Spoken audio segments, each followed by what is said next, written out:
Good evening and welcome to the Good Morning Portugal Wine Club. Let's bring on those lovely wine ninjas wherever they happen to be in the world. There's Penny, there's Doug, there's Andy the Doc, and from Coimbra tonight, Rachel and Frank, and from Alvagra very soon, I think the Austins will be with us. How's everybody doing?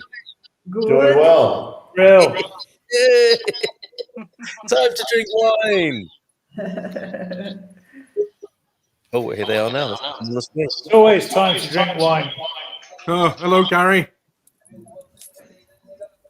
Hello, Bono, folks. Right, so Douglas and I are about to present. So it's Douro Doug tonight, which is probably a nickname you'd be quite happy with there, I think, Doug. Oh, Douro Doug will do me fine. Now, you know this one, don't you? We're looking tonight at it's from the Vicente Faria wine producer, the Animus from the Douro region. Now, you're familiar with this beauty, aren't you?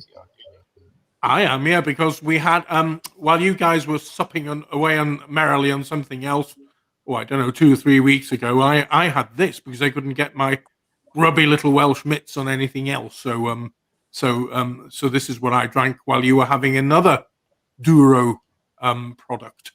So and what did you make of it back then? Those what's your memory of it from? I think it's about 3 weeks ago, wasn't it? Now, I actually really liked it. I didn't think, judging by what you guys were saying about the wine you were drinking, it was too far removed. It was from obviously the same region, had the same basic grapes, the usual suspects, as we've got to call them now, the Tinto, the Tarouga Nacional, and the other one, Tarouga Francais. Okay, excellent. And we do have access to their website to take a little look. Who's managed to get hold of this fermentation this evening? The actual thing, the lateral nodding of heads, the heads bowed in shame almost. It's all right, guys. As long as you've got something to drink, that's the main thing. I'm proud. Okay, so Penny in the UK managed to get it. No, I've got. You something did similar.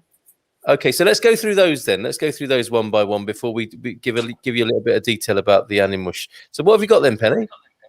I've got one called SNR. It's from the same region. It's the same grape. It's just a year younger. And apparently it's made by 2 different winemakers.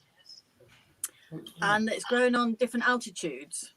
So whether that's usual for the one that you've got, I don't know. But it's exactly the same grape, Nick. So I thought it can't be dissimilar to what you're drinking.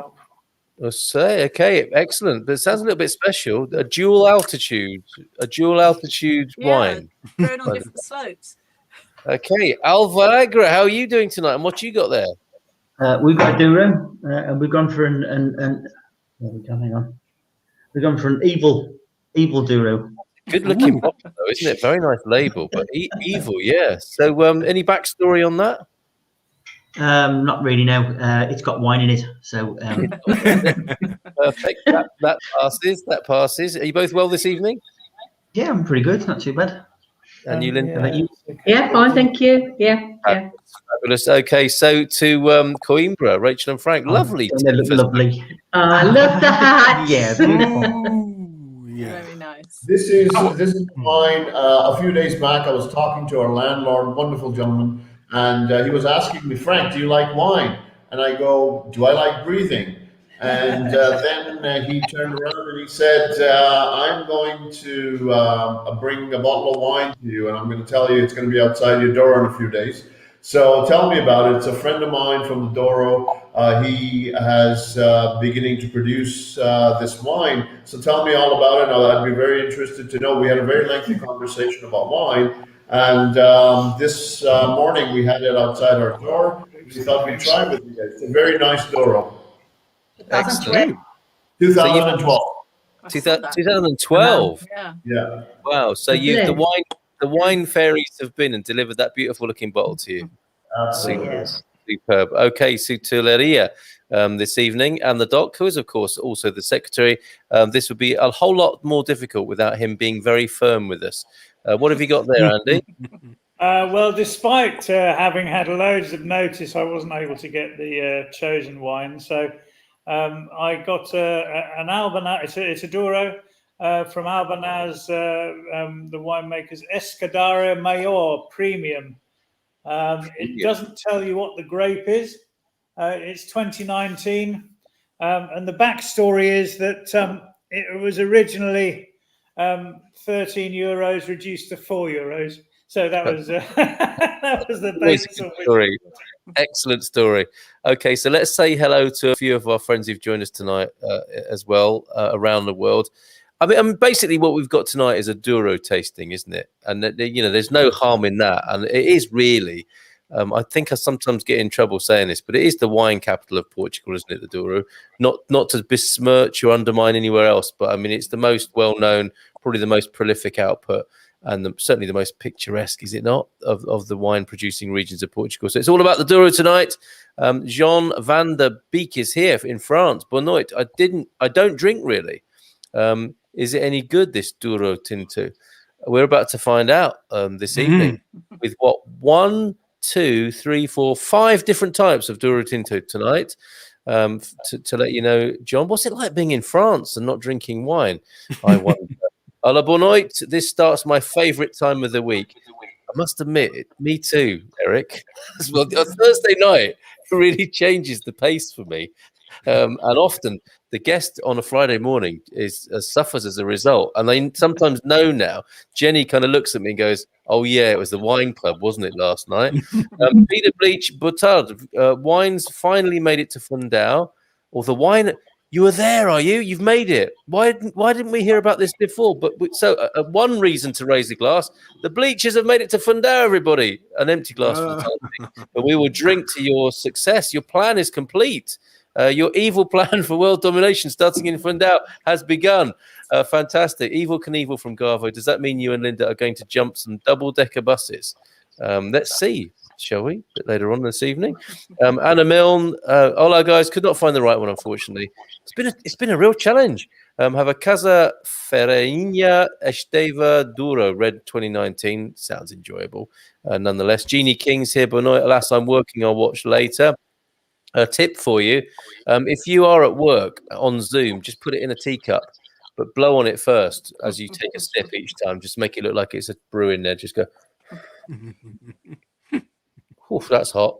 There's a tip for you. Neil's here, everybody. Evening all. Had the evil previously, Gary and Andy's mayor both went down the hatch without a hitch. There's a new motto. Andy, the doc, will know what that is in Latin. Down the hatch without a hitch. Let's get a translation on that. Give me 5 minutes. No, not right now. Paul Richards. Hi, everybody. Have you heard of a wine called Tones, a red wine from Portugal? Doug, Tones and Bones, right? Yeah. I can't remember that I sent you on something called Stones and Bones, did I not? Oh, okay. This is Tonish, isn't it? No, not Tones, obviously. Tonish. I don't know of Tonish. Does anyone know of Tonish here? I've seen it around. I think I've probably had some on my trips around Portugal, but I do know what this person means. Paul? Yes, Tonish. Tonish, okay. Thanks for that tip, Paul. From Paul Richards to Paul Williams. No wine tonight, as it was a few beers this afternoon in the Algarvian sun, possibly. So just here for the crack. You're most welcome. Laughing. Cheers. He's going to try that mug trick, I'm sure. But no, it's all at work. Maybe it's more difficult if it's not on a Zoom call and you're actually at your office with your colleagues and they can smell the wine fumes. Don't do that. But no, it's all still at work, says Ken. I just popped in to ask a question. What was the name of the sparkling Portuguese wine that the group was praising a few weeks ago? That was you, Penny, wasn't it? With the Alvarinho? No. Do you know, I can't remember. I remember you got giddy. You got nice Fita Azul. Fita Azul was one, but and you guys last week had the Vinha Verde, didn't you? Which is a sparkling Portuguese wine. There are a few suspects in this lineup, Kent. I think it was Linda's one, possibly. Linda's one. Okay, what with the beautiful shape bottle? Or last week? Funnily enough, it was the same brand, wasn't it? The Animus. There was also the one that we sent to Penny, and Penny was talking about that one, and she wanted to decide between that one and the pink one. And the rosé. Yeah. The rosé, and she picked the rosé. So there was the two. So basically, Kent, we've no idea. Carl, And we tried the Terras do Demo Verdelho. That was the one Linda picked. Okay. If you go to the group, Ken, go to the photos, and that's probably your best bet. And then you might be able to locate which one it was from that, because all the videos go up there, from the Facebook streams, the live streams. But the photos are probably the best place to start. And usually within the description, it will say, sparkling or Vinho Verde or something like that. Paul is talking about the Torres de Douro. Okay, so there we've identified that one. I might need to try them all. It was a few weeks ago. That will be our recommendation, definitely. And it could be the one, as you said, Rachel, the Terras de Demo, the bubbly. Says, thanks, Paul. You're really on this tonight. Fantastic. And the Fita Azul got Carl rather squiffy. It's my fizz to go for my fizz to go for now. It's a great medium dry. It was a good night. I don't remember a lot about it except it was a good night. The best nights are always like that, aren't they? You don't quite know why, but you definitely know it was a good night. Okay, so the Douro tasting. Go on, Carl. I have your Latin translation. Wow. Is et per fenestram arcae sine crispi. I knew that. Crispy. Crispy. Snap, crackle, and pop. Right. Singed and crispy. Thank you for that. So quick, Doc. We need you. If we're in a pub quiz or on University Challenge, you're our man. You're our captain. Okay, so there it is. That's where it's coming from tonight.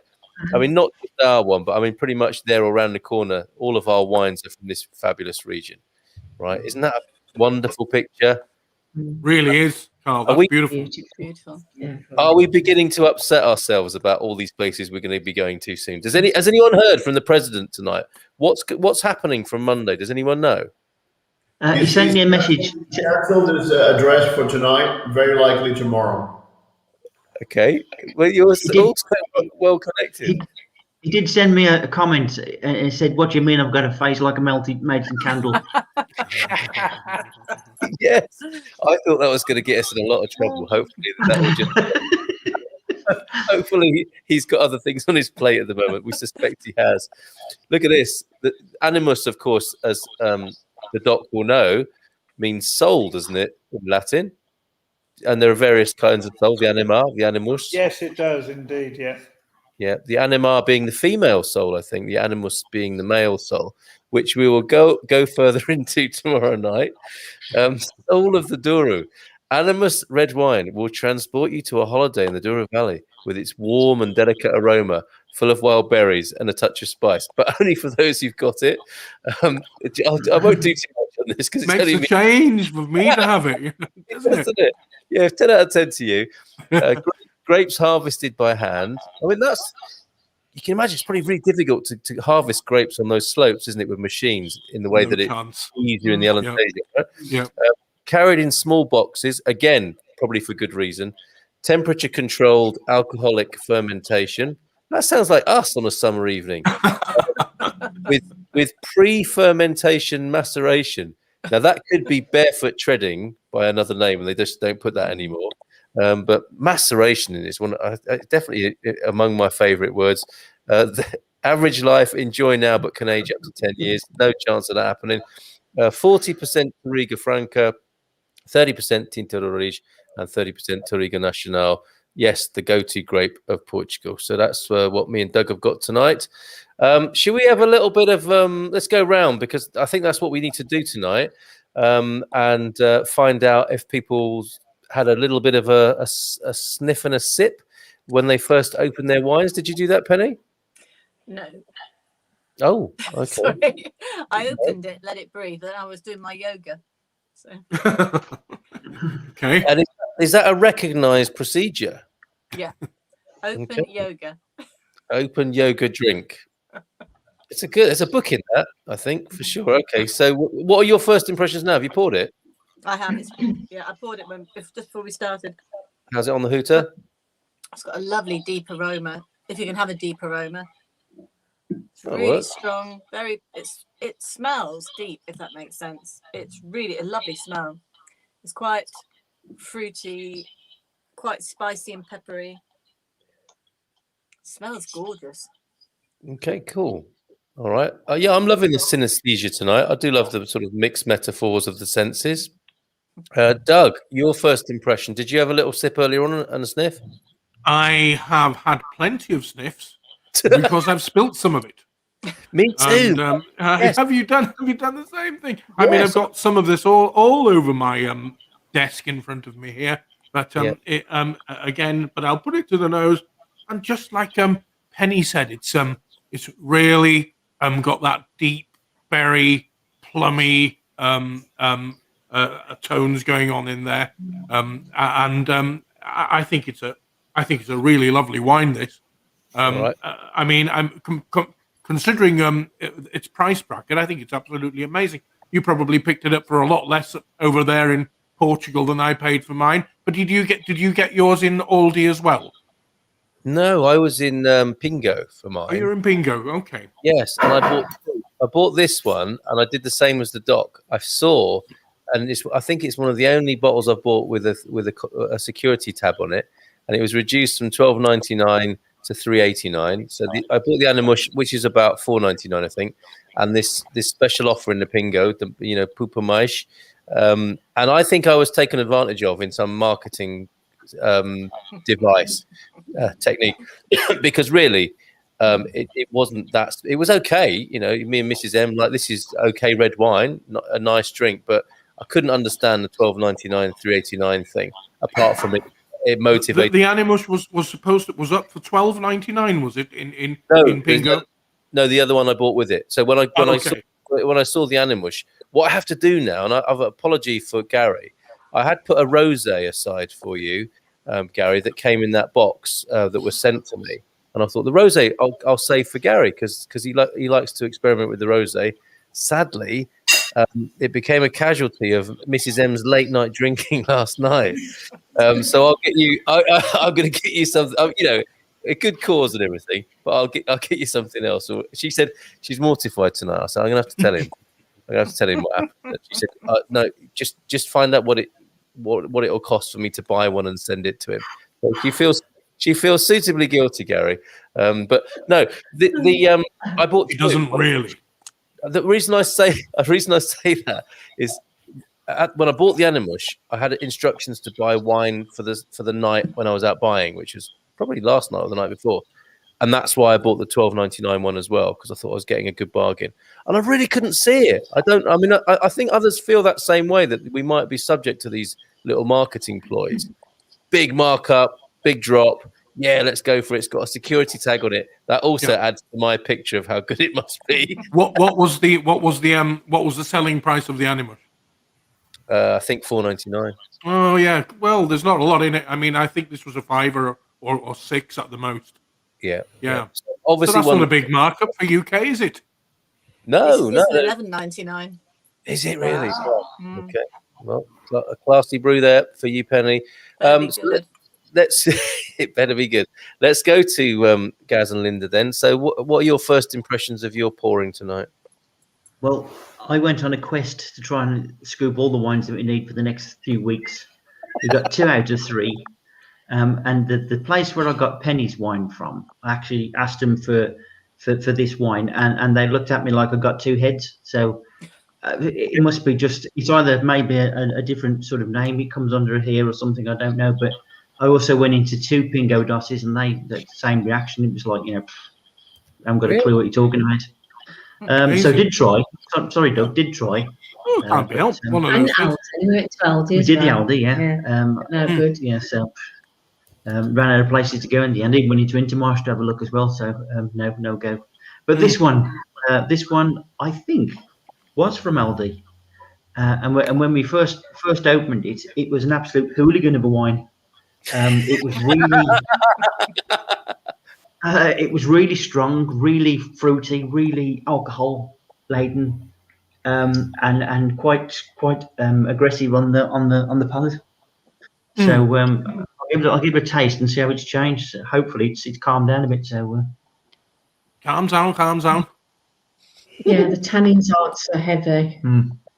Yeah. It's a different animal now. It's quite Well, that's quite complex. Yeah. The hooligan has been tamed. It was a real, like, take the top off and smell it. It was like slap, slap, slap. It was probably one of the most fragrant wines we've come across. Yeah. Interesting. Actually, Okay. it's got a long taste, and at the end, it's almost it is like tobacco, Yeah, isn't it? you've got that It's got a tobacco tobacco flavour to it. Yeah. Still tasting now, actually. Yeah. So yes, big improvement on that one. I thought I was the only one who ever described wine as tasting of tobacco. I thought I was losing the plot a little bit, but there's quite often a hint of tobacco and chocolate in these rich reds, isn't there? Yeah. I've tasted chocolate before in red wine, but never tobacco. But this one has got definitely this end taste is a tobacco. It's lost the bitterness as well, hasn't it? Yeah, yeah. It's rounded quite nicely, that. Surprised. The expensive one that I bought for Mrs. M, that the $12.99, because that's always good, isn't it? If you can say, you know, I got you a present. It was $12.99, but don't mention the other bit. And when she tasted it, she said it's cathedral pews and leather. And I said, they've all laughed at me when I've said leather in the past. Seriously, nobody's got leather. No, I know exactly what you mean, because sometimes you taste it and you get the smell of like polished leather. It's probably the polish they put in leather, and it's the tannins in that. Because if you think about the tannins they use in leather, it's probably some of these that they use. I would have thought. So I'm getting a little bit of that in this one, Carl. Bit of leather. Coimbra, then, this wonderful gift from the Wine Fairy that is your landlord's. A beautiful label. Does it live up to the whole story? It did. That we opened it about 1 hour ago, and we did have a little sip. So it was a little bit alcohol. Well, the first whiff was you basically like step aside and allow the alcohol genie to dissipate for a bit, and then you let it sit for a bit, and you say, all right, things are going to be holding there for a bit. And they have, but it's still. It seems like it's still got strong tannins. So the Touriga Nacional is very prominent in it. Yeah. We're never far from that, are we? Yeah. No, never at all. Yeah, but in my opinion, it did settle quite a bit in this 1 hour. It has. It has been tamed. I think they use the same leather paddle that you were talking about, Carl. To knock it in, to take the hooliganism out of it. So as long as it hasn't got any Mr. Sheen in it, we're fine. There's another top note.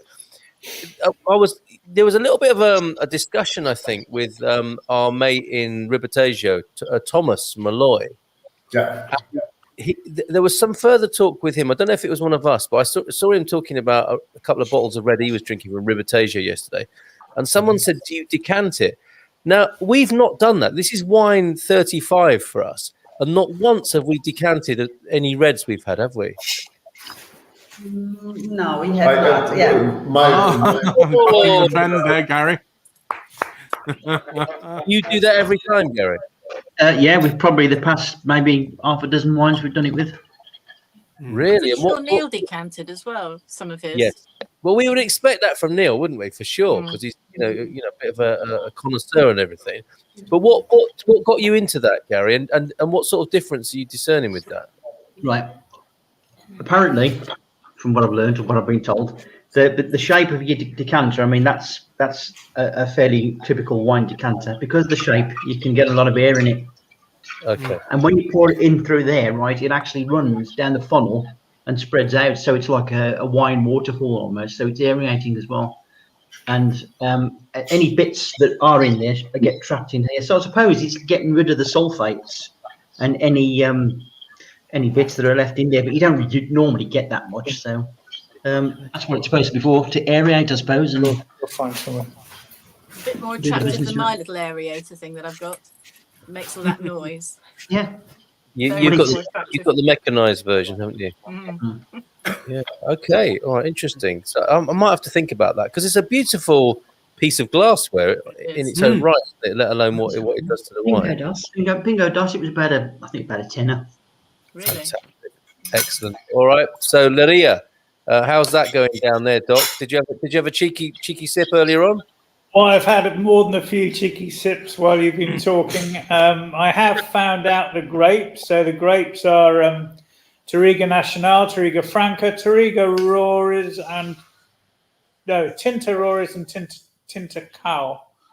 Okay. My pronunciation's You've terrible. got an extra grape in yours there, Andy. Sorry? Dog. You've got an extra grape in there. Indeed. Yeah. It's very nice. It didn't get opened as early as we normally would because the evening meal went on a little later than normal. But yeah, it's very nice. It's a bit fruity on the nose, but not overpowering. Got red fruit and again a tobacco end taste. Very nice, very nice. I think that seems to be quite a typical remark made whenever there's Tinto Touriga Nacional in the mixture, that we get that deep fruits and tobacco and maybe a bit of dark chocolate. It's I quite haven't got that with mine. Really. Interestingly, mine the main grape is the Touriga Franca, and the secondary grapes are the Nacional and the Tinto Roriz or Rorish. I don't know how you pronounce that. What was the percentage on yours, Carl? Yours and Doug's? With 13%. Yeah. Sorry, I meant the percentage of the grape mix. Oh, okay. Beg your pardon. 40% Touriga Franca, 30% Tinto Roriz, and 30 Touriga Nacional. No dog grape. Is yours 2019, by the way, Carl? The one you bought? Same as mine. Yeah. This is actually lighter than I thought it would be given the smell. It's a lighter taste than I thought it would be. I've got no tobacco in mine, thank God. It's actually very dry. It's really quite nice, and it's a lot lighter than I thought it would be. Less tannin than I thought there might be. Funnily enough, when I bought this, I also managed to get my hands on. Oh, hang on a minute. Let me get this right. That one. I don't know whether you can. It's basically just this one's a bit of a nondescript. It just says Vinho Tinto on it, and it doesn't even say from what region of Portugal it's from. It's just a sort of basically what one of those Labrador type wines, I think. Sort of you're given what you get. Yeah, no harm in that. Doc, about to say something. Yeah, well, I was two things actually. The nondescript blend is probably the odd barrels that they didn't sell, and yeah, sorry, Leona's getting licorice in the wine as well. Going very well with her Portuguese orange roll that she made this evening. Portuguese orange roll. Tell us more. Oh, it's eggs, sugar, orange, and a little bit of flour. Oh yes, okay, very nice. Gary, baked and rolled up. Can I just ask Andy to see the bottle, because I think we may have had this before. So it's almost like a liquid wine you've got. I've seen it. Either we have had this wine before on the wine program, or we've had it stablemate, because I recognised the label very early on.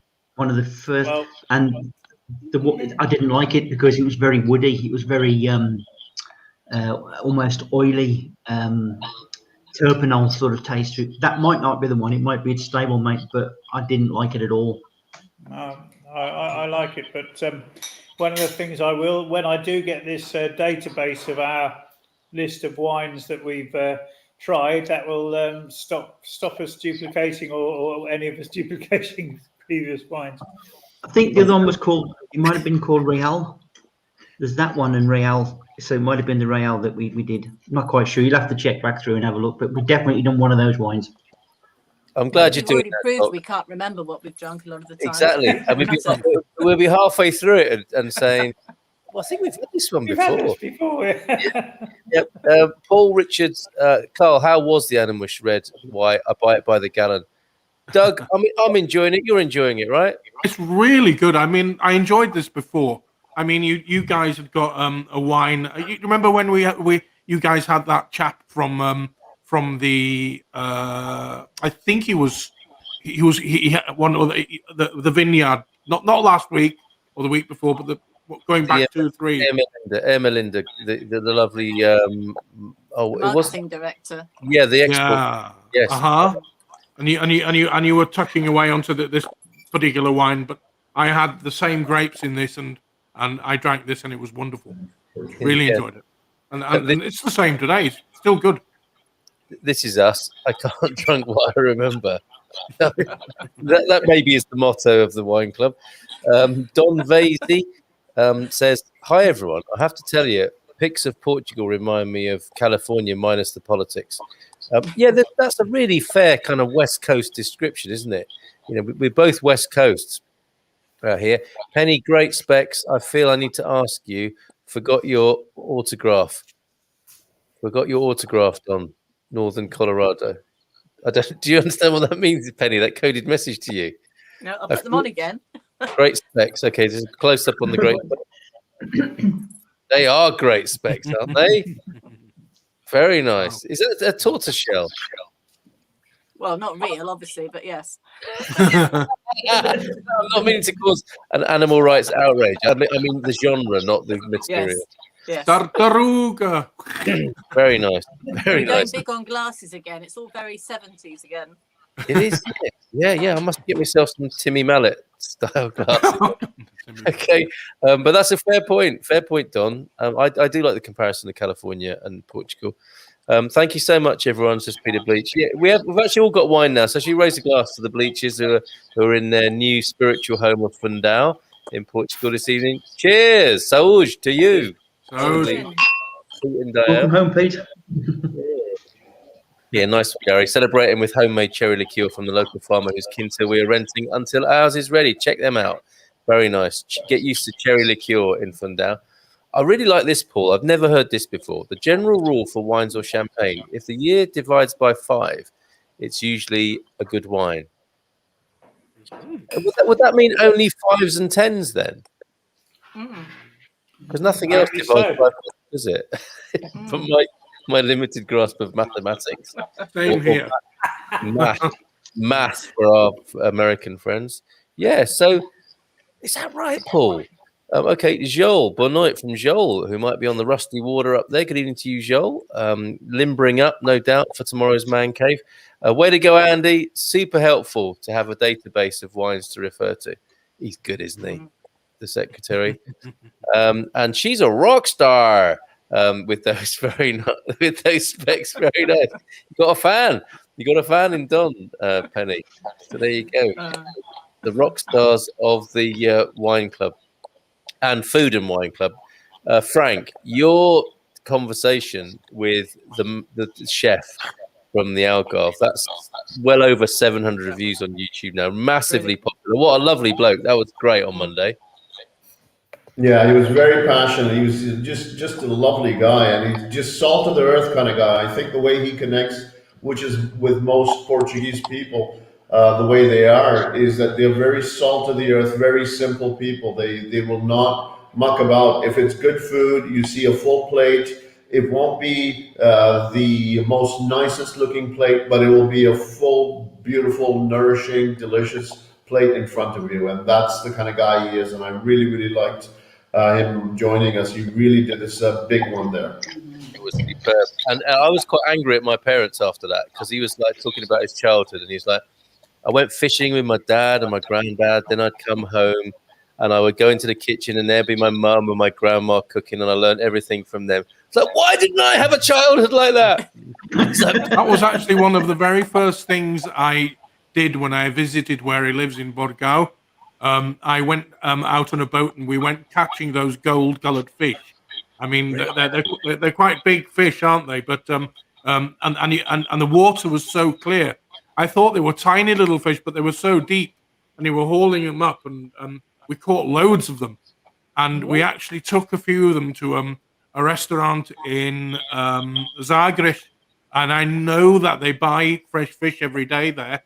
the guys from the docker down in Zagreb bring the fish up every day, and I never thought for a moment that I'd take my cat for fish that I caught with my own fair hands to this lovely restaurant called Babujem in the Praça da República in Zagreb. And, oh well, there's one off my bucket list anyway.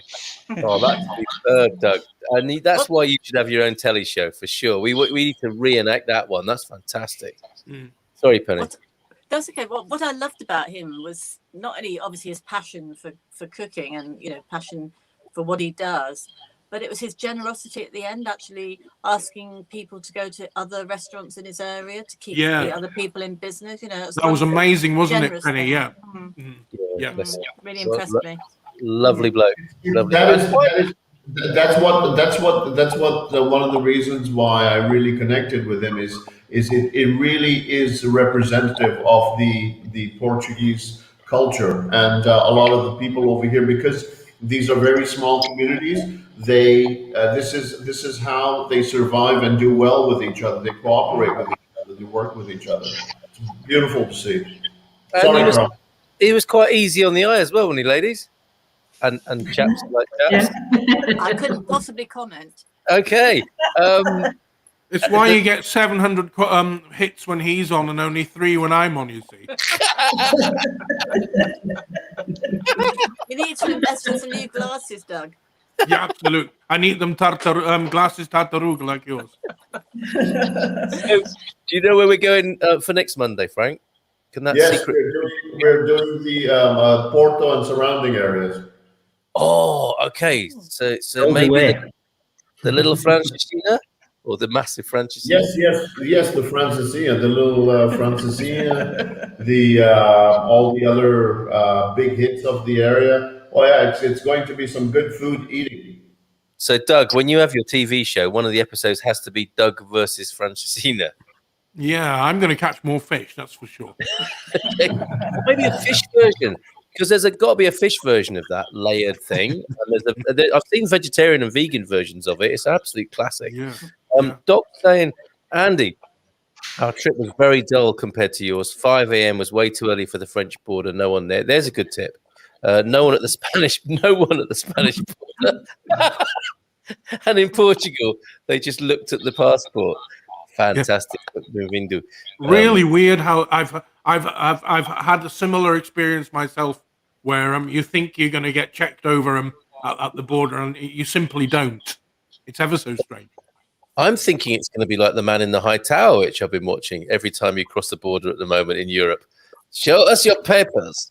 But no, nothing of the sort for the bleachers there. Glad to hear it. Well, I'm glad you had an easier journey, Peter.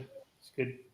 Yeah, compared to yours. Oh, look, Victoria, Atlanta, Georgia. It's Thursday again already. Hola, winos. How very dare you, Victoria? Winos.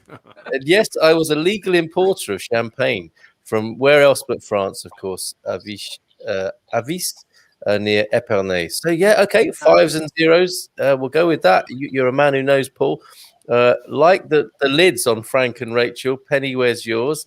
Absolutely beautiful hats, especially yours, Rachel. No offense, Frank. We're used to you being in a hat, but your bonnet is beautiful tonight, Rachel. Can we have a close up on that, Cole? Because I was just about to reference that. Can we nice on Rachel? Because that is I never thought I'd see somebody out hat Frank.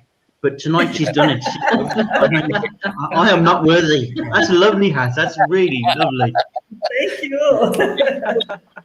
Penny, I'll take mine off, Rachel, because you look beautiful. No, because I think that's pretty classy as well, Penny. That's pretty classy. Special request from Victoria. All right, superb. Lisa. Hello, Lisa. You thought you'd lost your pictures, didn't you, of your time in the Azores, right? Is my name showing this time? It absolutely is. And it's been ages since I've been able to say, did you know that baciocchi means kissing with the eyes? And talking of which, my wife has just walked through the door. Perfect timing. Oh, yeah. I've got my bone to pick with her. Gary's here and he wants to know what happened to the rosé. What's this? They're drinking my wine. I had to do it. I'm so sorry. At least I found a rosé wine buddy, somebody else that likes rosé wine. So Oh. I'm not alone. I hate to break it to you. I'm actually a real wine loser. I don't appreciate wine. It didn't matter what color it was. That's No, the crime. That's the crime. You could have really pumped that one up there. You right. could have really just made that one something, but no. Yes. Are you a coffee lady rather than a wine lady, are you? I'm so sorry. If you send Carl your address, I told you, didn't I? I will order you that bottle so you can enjoy it. I'm not really a big I think I'm just winding you up. Honestly, I'm just playing. it should be like Fatima. She should walk to your house on her knees with the rosé. As long as you enjoyed it, that's all that matters. Francesina Yum, says Lisa. So maybe it's a thing in the Azores. Did you just squeeze my breast before you? That's a bit forward, and for everyone to see. How rude! Stop it! Trying to be professional here. Paul Richards. I used to call in Calais from Epernay and buy private wine. Met a guy from London who sold a wine called the Dog's Bollocks. Great wine. I bet it was. Yeah. What would the top notes be of that? I wonder. So now that could have some leather on it, couldn't it? From time to time. Ooh la la, Penny, for your hat. It is very ooh la la. And wow, Mrs. M, what a swig. She did, didn't she? Look, I'm sure I had a lot more in there before she entered the room. Yes, indeed. What is she like? You've just seen. No, Francesina's in Porto. So you had a bit of a tour of Portugal then, Lisa. I'm looking forward to talking about that on Monday with Frank. So we better do a bit of scoring, guys, for our respect on our Douro tour. Before we do that, let me just take you back to this. We should talk a little bit about the producer of the one that was meant to be the wine tonight, the Animus, the soul of the Douro. Because I want to take you through their whole range, which I think gives you a little bit of info about, a bit of background context about the producer. I think they've got global, not pretensions, but aspirations, might be a better way of putting it. 7 generations, it says there. So, a long and great story, more fabulous photos of the Douro. If any of us ever take that helicopter flight through the Douro, that is going to be a very special thing, isn't it? Seeing that from the air. The soil, the climate, our winemaker looks like a character, definitely. Eating raw grapes there on the slopes there. What a landscape in the background there. But it really is the most amazing landscape. I can't think of anywhere more beautiful in the whole of Portugal. It's almost like China, isn't it? When you see it, China would be a bit more compressed, wouldn't it, with the hillsides and the layering that they do. What strikes me is that it's all man-made people have actually built that, Yes. and it's just incredible. Yep. It reminds me a little bit of coming into land at Geneva Airport, which you come down the lake there, and you've got all the wine terraces on the side. It just reminds me a little bit of that, not quite on such a big scale, but. Quite incredible. Okay, so it's almost as nice as you're coming into Birmingham International over Castle Bromwich from the Tower. Absolutely, you can just smell the curry as you're coming in. Carl, I have to deal with a medical emergency in the comments. Paul needs to know if he should be taking his vitamin D with his red wine, and the answer is yes. Okay, good. Remember where you heard that. Should I be taking my vitamin D with my red wine? Yes, says the doc. Fantastic. And I realise there's another way of taking vitamin D. Exactly. Yeah, that will come as news to some people that you should even be asking the question. And I'm afraid. Why did nobody tell me when I was talking about the wonderful landscape that wasn't actually showing the pictures? I'll do that now. We weren't going to say anything, Carl, actually. I was in silence for about 5 minutes. Oh, that was unbelievable. Penny, did you hear that massive slurp that I did and then it went quiet? I didn't hear the slurp. It just went quiet. It's just like, oh, bye, Carl. People were really trying hard. Look, can you see it now? Wow, that is just incredible. Oh, wow. The zebra stripes of the Douro, those shadows there on the landscape, a bit like when you see those, that zebra optical illusion. Yeah, the soil, the climate. Here he is. Here's the winemaker. As a child on the slopes of the Douro Valley, he learned the secrets of wine from his father, another enviable childhood, and devoted his entire academic and professional career in the pursuit of winemaking. There he is, Vicente Leite de Faria. So what would that be? Milk of Faria. What is that, Rachel? Sorry? That name, Faria, is that a recognizable Portuguese word, or is it just a name? It's a very common family name. Family name. And he's the milk of the later the Faria, 7 generations there. Amazing. Yeah. Okay, and let's have a look at the rest of their collection before we go on to a bit of scoring. Because this is what I mean about their sort of global intentions. I think the way they're marketing and packaging these wines, they do have a Vinho Verde there. We had that. Wasn't that the one we had? Oh, that's the one I drank last week, and it was beautiful. That is a really great Vinho Verde. And then there's the Gloria, which is their Reserva here. You can see on the screen. I do like the line drawing on there. Very, very, a nice theme that they're extending across the labels. And then there's the Vicente, his own signature wine, with Touriga Nacional and Tinto Roriz, and the Lolita. Now that to me does look like a bit of marketing, right? To call a wine Lolita, they are going for a particular market with that, aren't they? And it's been a while. Or 60-year-old men. Is that how old he was in the Nabokov book? James Mason played it beautifully, didn't he? James Mason, Lolita, come here. I want to share a bottle of red wine with you. So yeah, that's a little bit of cynical marketing, I think. But there's their Gloria port wine as well. That's a nice looking label. A good nod to the kind of sort of, what is that, letterpress or stencil type vibe going on the labels there. Really, really nice. I do like that. And maybe we will get to try those at this vineyard one of these days. Look, 10, 20, 30 and 40-year-olds aged in wood. Fantastic. Right, so there a bit of background on the winemaker of the Animus, the wine in question. But we have wines from all over the Douro tonight. Let's score them. Shall we go to Gary and Linda? How many glasses, Linda? 3. Ooh, yes. She's doing well to get Linda. Yes. Wow, Yes, 3 thumbs up. So 1 thumbs up for each glass. So you like that one, Linda? It's not too bad. It's not as heavy as some of the Douro wines. So when they're a bit heavy, I find them a bit too hard to drink. But this one's a little bit lighter. So I think I'll give it 3.75. Fair enough. Okay, to you, Gary. Well, as I said before, that when I opened it, I thought it was going to be, if it was going to be a 2 point something when I first opened it, but it's mellowed and it's picked up flavour, and Douros are not my natural like, but I'd have to go with Linda, 3.75. I think it's come up nice. It's good little wine, quite palatable.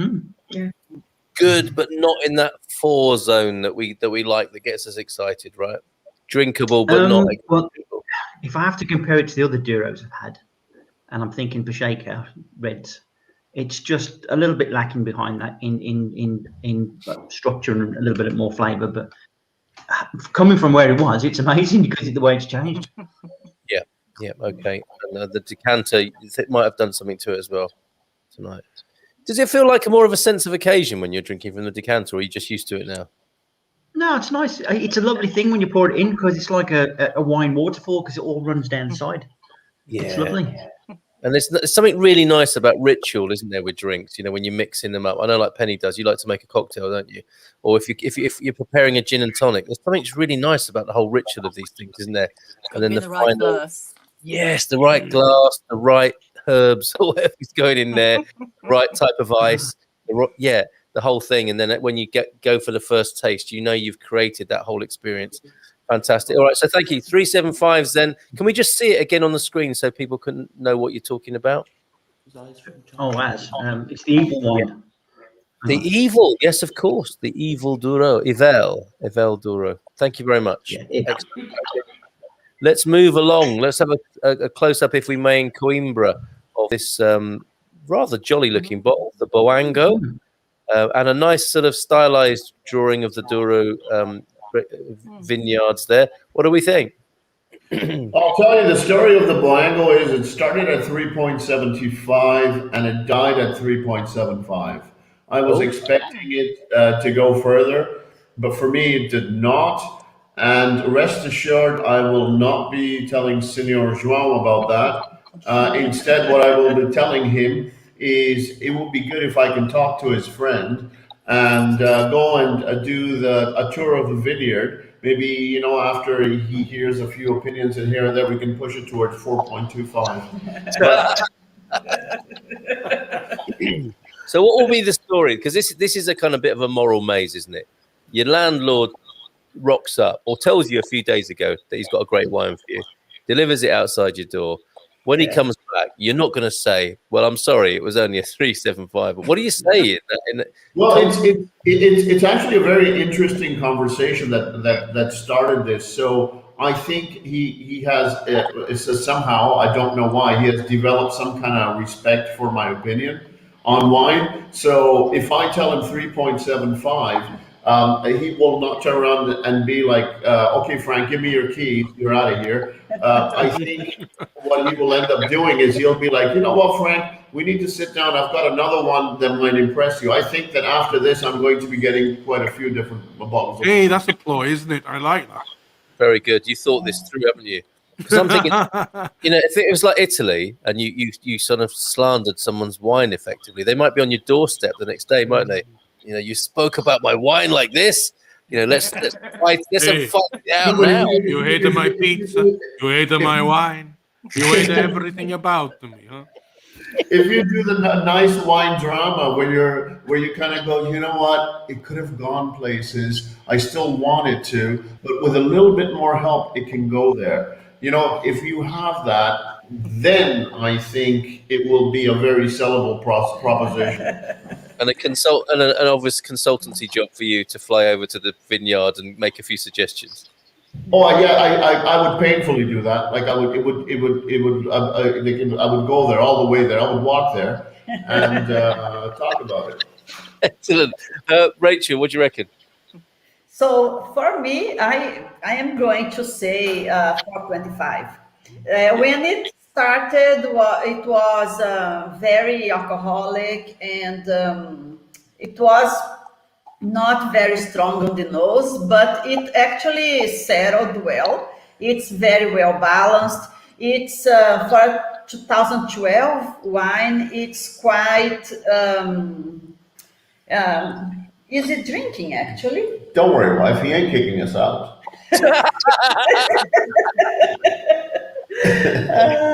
No, I like it. I like it. It's a very nice wine. I'm going to say 4.25. Good. That's safe. And if we had like "This Is Your Life," but this is your wine, we could just say, "And he's here now to speak to us." Burr, burr, burr, which might be like a Canadian audience. I don't know if you had "This Is Your Life" or not. Andy the Doc, I think reveling in the orange dessert that's been made by Leona and enjoying the red wine. Tell us more. Yeah, well, we're checking out some pairings with orange dessert and goat's cheese and ordinary cheese, and so anyway, it's a very nice wine. This is, and Leona and I have just had a conflab, and we're going to give it 4.5. It's easy drinking. It's a nice taste. It's not quite as full-bodied as I would like normally. I mean, up until a year ago, my preferred wines were big reds from down under, but I'm getting a little more cultured, you know. But but yeah, it's very nice. 4.5. Big reds from down under. Could you hold it up again, please? Oh, sorry. No, not at all. But I'm loving the vibe there tonight, Leona. You know, bringing you various things to try with the wine. She's just a little camera shy. Well, fair enough. We don't mind you heckling, though, Leona. Don't forget, you can heckle if you need to. Yeah, Don't lovely. Encourage her. She doesn't need it. Right, Doug, the wine in question. What you got? God, I can't remember what I gave it before because I think I rated it fairly highly. I mean, I really like this wine, and that guy who runs this vineyard, I don't think he'd pump out rubbish, would he? Because I think he's pretty passionate about what he does. So I'm going to give it 4.7. 4.7. We're waiting for that call from him, from Vincent Faria, and the helicopter trip. I think that's earned a helicopter trip, hasn't it? Well, if it was anything less than 4.5, I'd have a helicopter trip, but I'd be dangled underneath. Indeed. Imagine. I mean, if they'd done a Bond film in the Douro Valley, it would be so good, wouldn't it? And that very scene, somebody hanging from a helicopter as they go through across the River Douro there. Penny, please, your mark for yours. Okay, this is mine. Can we see that a bit closer? Let's have a bit S&R and a sort of like a picture postcard caricature. The S&R is after the makers. I saw that today when I was looking for the other one. That's Porto, is it? Soares, Franco, and Ramos. Okay. Two winemakers, partner winemakers that the S&R stands for. Right, and they're going for a view of Porto and not of the Douro. Yeah, I don't know, because I don't know. That looks like a Porto scene. Yeah, that's definitely the bridge there on the right-hand side, isn't it? That's a wee bit strange, isn't it? Well, it's where it would end up, but it's interesting that they haven't gone for the line drawing or the caricature of the vineyards, and they've gone with the city instead. So I'm sensing a little bit of disappointment. Am I right? Well, no, actually, because I'm not. I'm a little bit like Linda. I don't like very, very heavy reds. Unlike my mother, who the rougher the better for her. She used to put a splash of soda on top, and she would drink anything that came from a sort of rough barrel of anything. I don't like it too heavy. So for me, that was actually quite a pleasant drink. It's not up there with some of the ones we've had. So I'd probably go for, I think the same as Rachel, 4.25. It's a pleasant. You're going to have a very drafty helicopter ride. I'm hedging my bets here, Doug. You might get taken on a tour of the port cellars as a punishment. That wouldn't be no punishment, though, would it? It is after you've had to drink them all.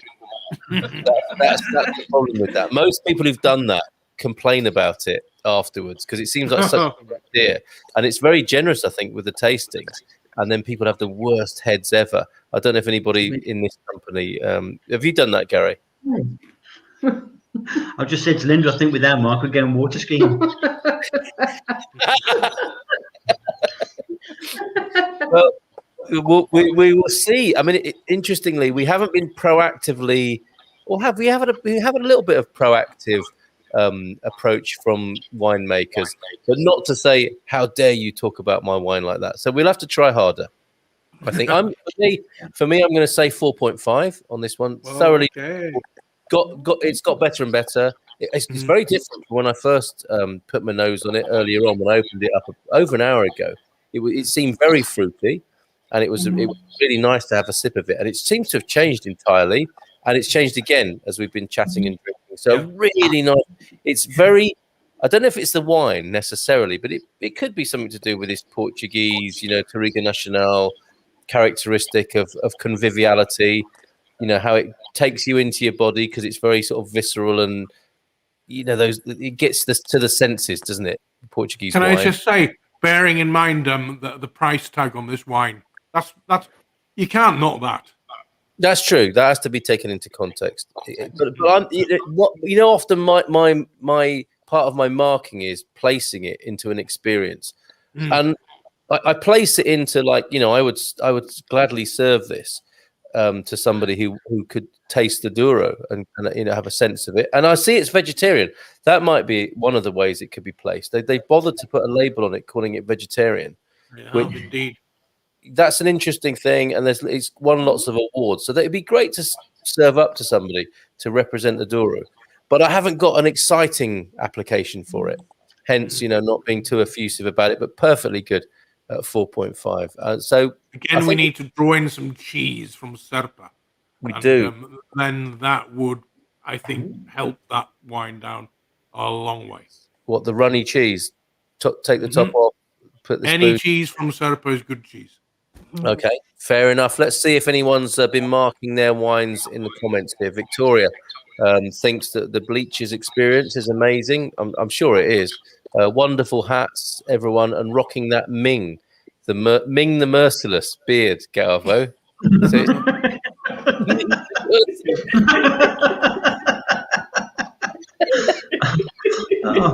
I never thought about that, to be honest, but I can see where he's going. Yeah, I can see where he's going. He's always good with a cultural reference, isn't he? And when I watched the Adam Curtis documentary recently, all of that Fu Manchu stuff was about terrifying Americans about Chinese communism, wasn't it? Oh, so really? You're doing your little bit there to keep Americans terrified, Gary. Well done. What I used to scare me about the Buck Rogers, was it not Buck? No, it wasn't. But it was Flash Gordon. Is that his spaceship always sounded like a short circuit, didn't it?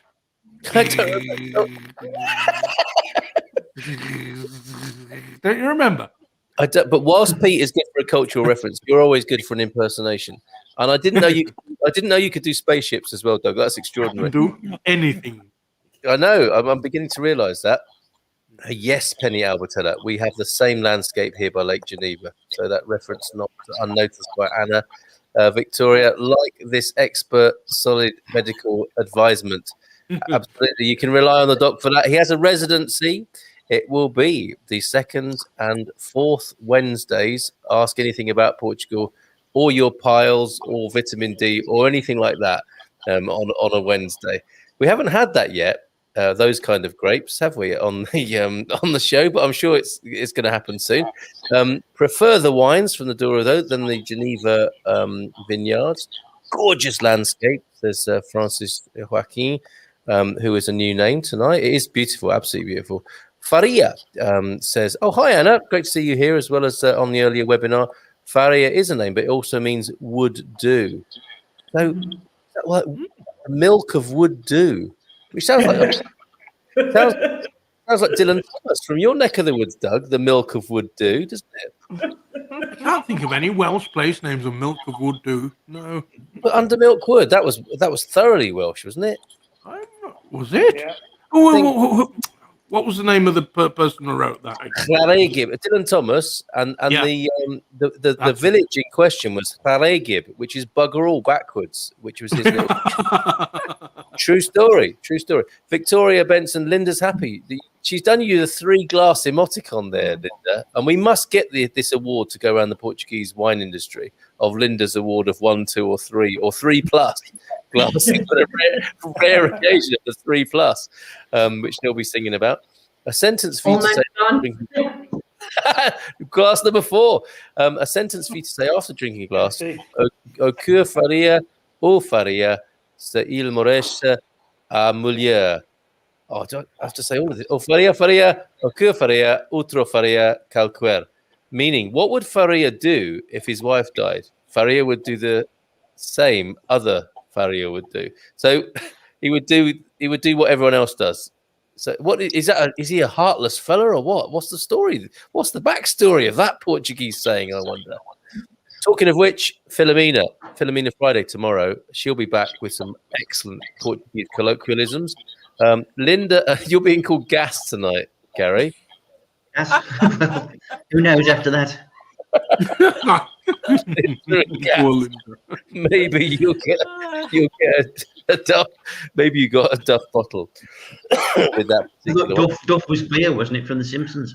And they sell it.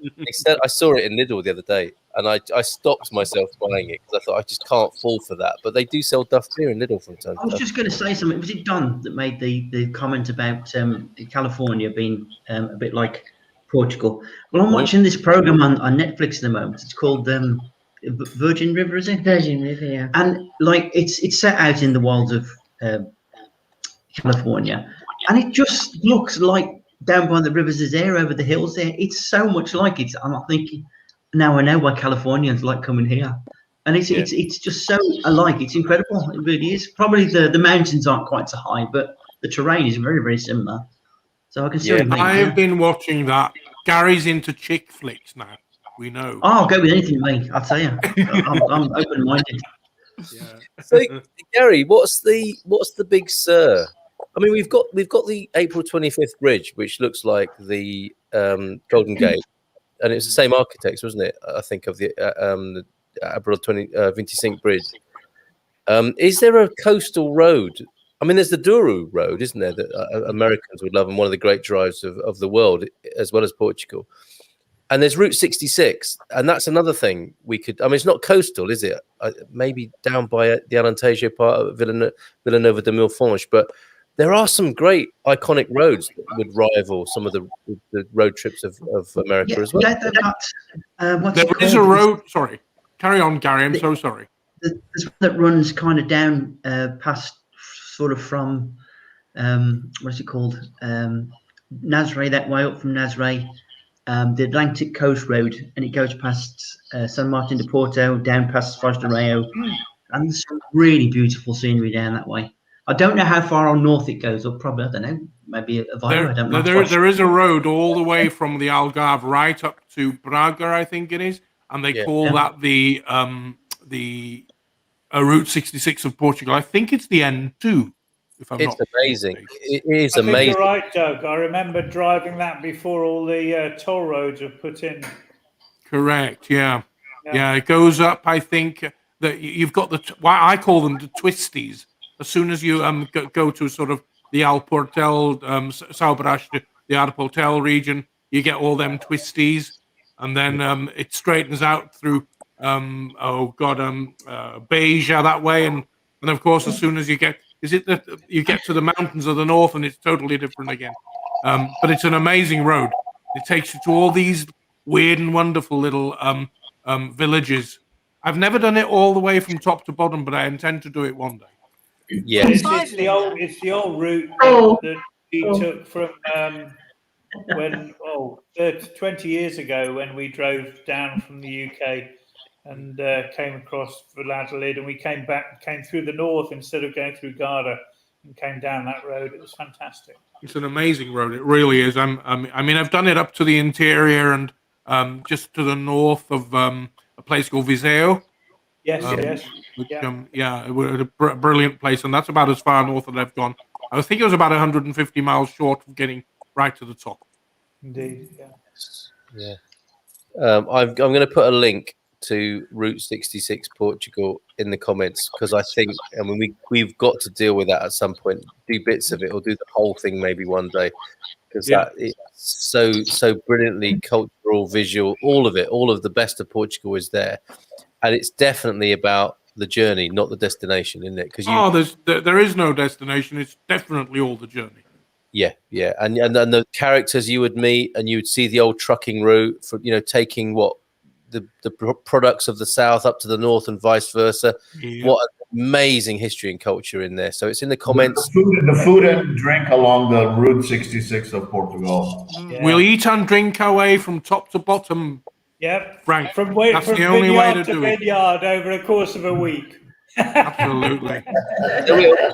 It'll be the Clarkson and the hamster and James May meets the hairy bikers meets something else.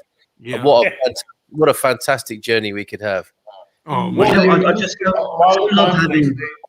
They say in California, when people go through go to the wine region over there, they usually plan a trip for like 2-3 days between friends, and then they get found out after 1 or 2 weeks because they stopped somewhere and then they decided to spend 2-3 days in a vineyard they were not supposed to, and then they moved to another place, they eat somewhere else, and then they're drinking in the field somewhere, and by the time they are done with everything, it's Woodstock. So this is the kind of adventure you want to have, right? It is absolutely. I tell you, if we can get Netflix to fund it, it will be superb. We'll never have to work. We'll never have to work again or do anything again. I tell you what, it is the N2, guys. It is the N2. Yeah, it makes a lot of sense. Even the I ice. was going to say something. Having Andy on board, right? That we can drink and we can eat as much as we like, and I can turn around and say, it's okay, it's a doctor. Yeah, doctor's orders, absolutely. This is all carried out under medical supervision. Yeah, Why is What I- the what I- luggage what I project love- coming to mind? What I love about Andy is if this is how he will be through the trip, while he'll be like chewing some cheese or chewing on some walnuts while he's giving you medical advice. This would be amazing. I've always wanted a doctor who, like, as he's like looking at you, going, "Okay, Frank, what do you want out of my life?" All right. You can be the White House doctor there, Doc. Yes, And, This is stethoscope. how I always was, Frank. I love that. all right. Paul's saying this is an interesting point. Wine's bouquet and taste depends on the food you have had prior to tasting, of course. So, I mean, what should we do? Should we swear a vow of kind of, sensory celibacy before we taste these wines? He's absolutely right. Isn't he? Francis Wahim saying, what would he do if his wife died? He would do the same as the other would do.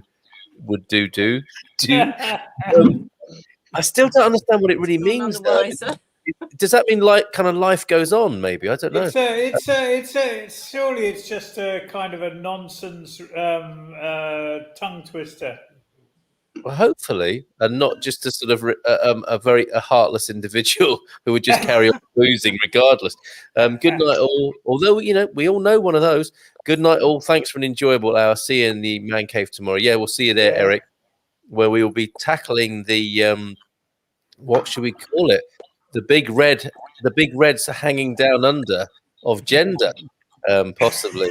To go back to a reference before, gender. Is there anything the Doc can do for that? Big reds under. Hanging down under, my God. There's got to be a cream for Low that. hanging fruit, Doug. Yeah, mate. Oh, Ruth, that hurts a lot, mate. So,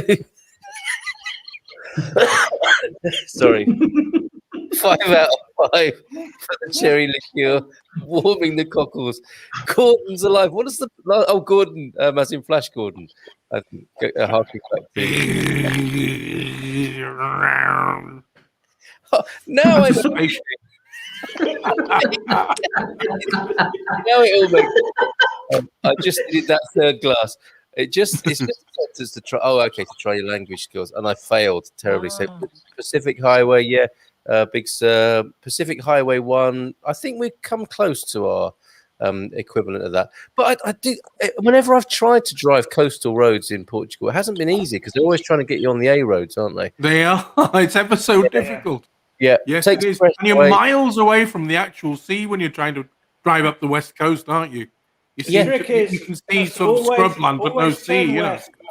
Always turn west if you have a chance. Yeah.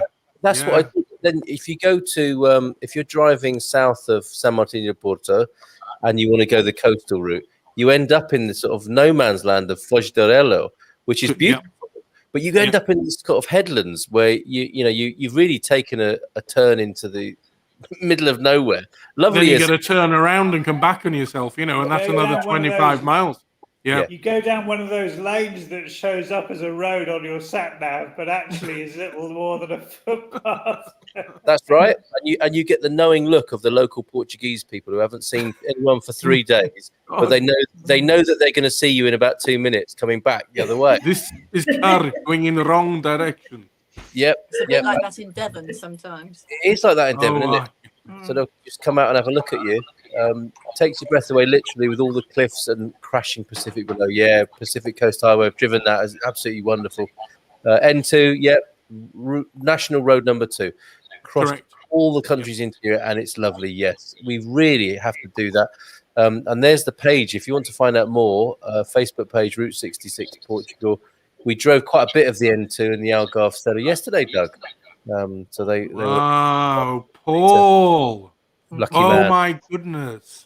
Don't do that to Doug. It's not fair. It isn't. He's horrible, isn't he? Oh, I like Paul, but he's naughty. He is naughty. You nearly went into a bit of rainbow there, I think, Doug, didn't you? I like the intro as well, don't I, Jeffrey? Oh, yes, you certainly do. No. Oh, don't talk about rainbow. I'll have to start thinking about my since you've been gone recording again. Oh, yes. I heard that on the radio yesterday. I heard that on Boomer Radio yesterday. Loved it. Richie Blackmore. I hope we can really do this trip up and down the coast. Count me in, says Lisa. Okay, we've got someone. Oh, and Charles is here as well. So, yes, Lisa, your name's down on that list. A wine pub crawl through Portugal. Mr. 8,000. He was the 8,000th sign up. It's not easy to say after a bit of Animus. The 8,000th sign up. It gets you eventually, doesn't it, Carl, this Animus stuff? It's got me. So, yes, Charles, your name's down for that one as well, without a doubt. No question. Sideways. I love that movie. Yeah, that was Central Coast, though. I've done my share of driving trips through Sonoma and the Napa Valleys. Indescribable. Sounds fantastic. We need to recreate how special that they've made that in California, don't we? In Portugal, give it the kind of respect it deserves. And we could even act out. No, actually, we shouldn't. Given where we are at in our lives, we shouldn't act out scenes from Sideways, should we? No. Let's move on. I think the doc likes his wine, says Marion Hartshorn.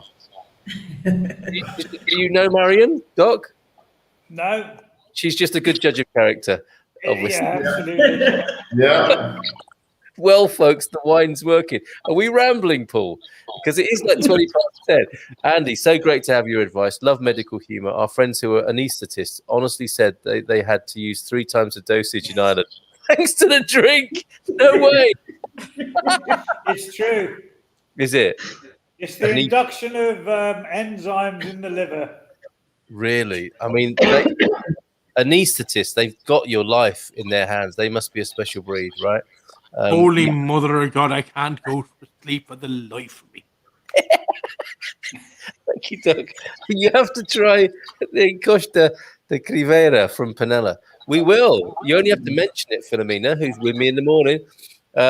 Yes, that's on the list, Philomena. When I say list, it's like books and books now of Portuguese experience that are being added by the day. Neil's here. Neil's been watching us, everyone. Went to see my doctor once, knew him for 25 years. 40 minutes later, he stood up, said, "Great to see you, Neil. Take care." I had to tell him, "Jeffrey, I haven't told you what is wrong with me."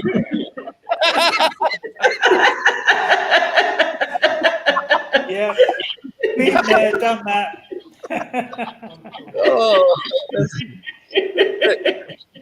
But things have changed. The last time I went to see a doctor, I was being made redundant from the place I was working at, and I actually wanted to go and get a sick note.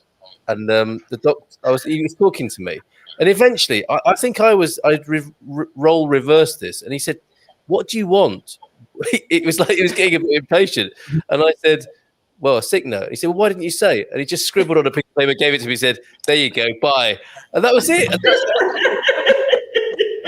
It had been so long since I'd been to a doctor. I thought you had to be like a school kid and just sort of pretend. Let me tie up a story about Ireland and doctors. I remember being in a pub and there was a fella there with an empty glass in front of him, and the barman wasn't paying a blind bit of attention, and he said, "I think I need a doctor." He says, "Why do you need a doctor?" "Because I think I'm invisible to the naked eye."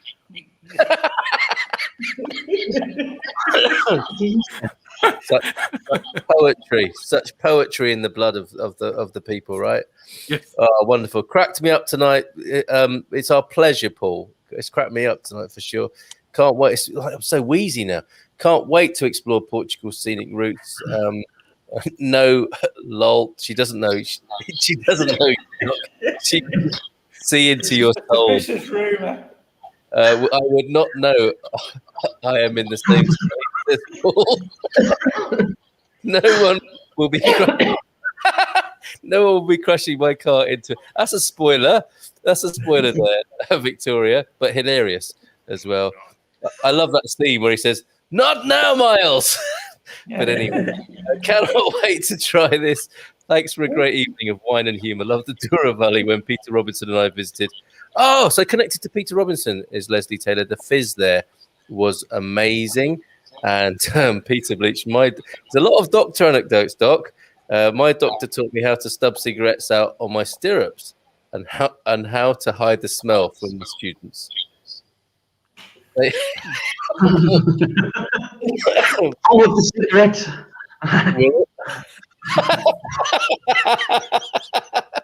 Yes, Garbo.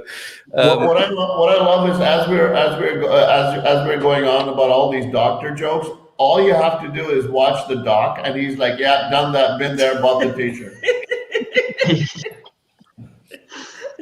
It's so true. It's so true. I'll share a few more one day. But why are just one quick question though? Why are doctors such characters? What's gone on in their psyche? Because we know chefs. Well, chefs are a particular kind of breed, aren't they? Doctors are similar, right? I think certainly with GPs, as I was, you deal with. Well, I had on my books, and it was more than normal, but I had 6,000 patients on my books.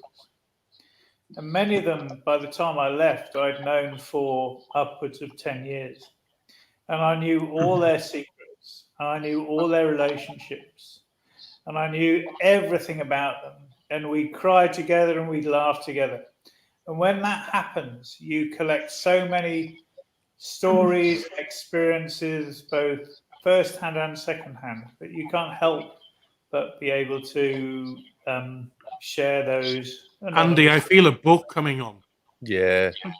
I can't write. Of course, I can write, but I'm too lazy to write. And I wish, I wish I could afford a ghostwriter. Actually, that's what I need. I'll come and do it for you, Andy. I absolutely love writing. Oh, Doug's a great writer. Yeah, you know, and we'll all pre-order copies of that, as will all your patients. I mean, you've got 6,000 sales already, haven't you? There, just to see if they're in the book or not. You just need to put the word around Birmingham. If we can multiply that times 10, and we'll do okay. Yeah, absolutely. Well, I can understand probably what Andy's been through, especially in Birmingham. I hope to God that Andy wasn't my dad's doctor, because my father got into a bit of a car crash one day, and he wasn't wearing his seatbelt, so he hit his chest on the steering wheel. Only sort of minor bruising injuries. So he went to see the doctor because he was a bit tender. Told him the story, what happened, no seatbelt, hit the steering wheel, etc. Blah blah blah. And this is the God's honest truth. The doctor said, "Well, we best have a look at your sternum." So, if for some unknown reason, he dropped his trousers. What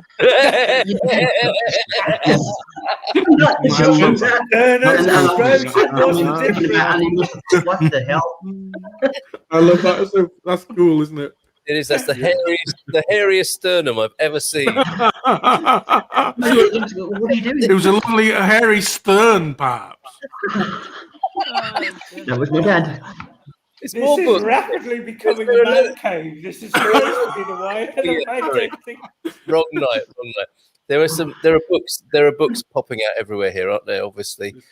Leslie says we're going to finish now. Great to have you guys in our home tonight. Great fun. Thank you, Leslie, for letting us into your house, especially if you've had prior warning. And the final comment with an added explanation has to be stirrups. Yeah, I mean, we were all thinking that, weren't we? We were all thinking that.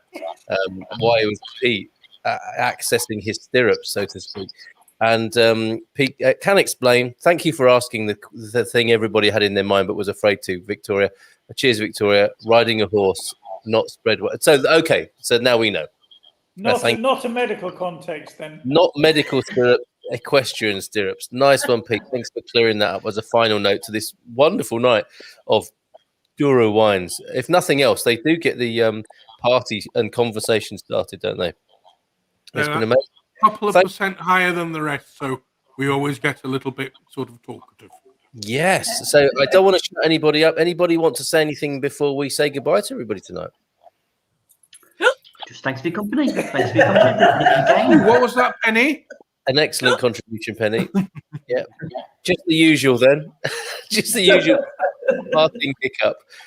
Thank you so much, everybody. We'll see you again next Wednesday, which is who among us here? Next Thursday, even. It's us. Our secretary should know. Thursday, yes, it's myself and Leona next week. Oh, Did you want? Cavallo Negro. Okay. Uh-huh. Okay. And So the week after. the black And horse, which Tegas counts Valley. as Vinho Tinto. Yes, indeed. Okay. All right. Tegas Valley. Fabulous. Taking us to that part of the country. Thanks all. You've been amazing tonight. Ciao, ciao. Thank Ciao, you. ciao.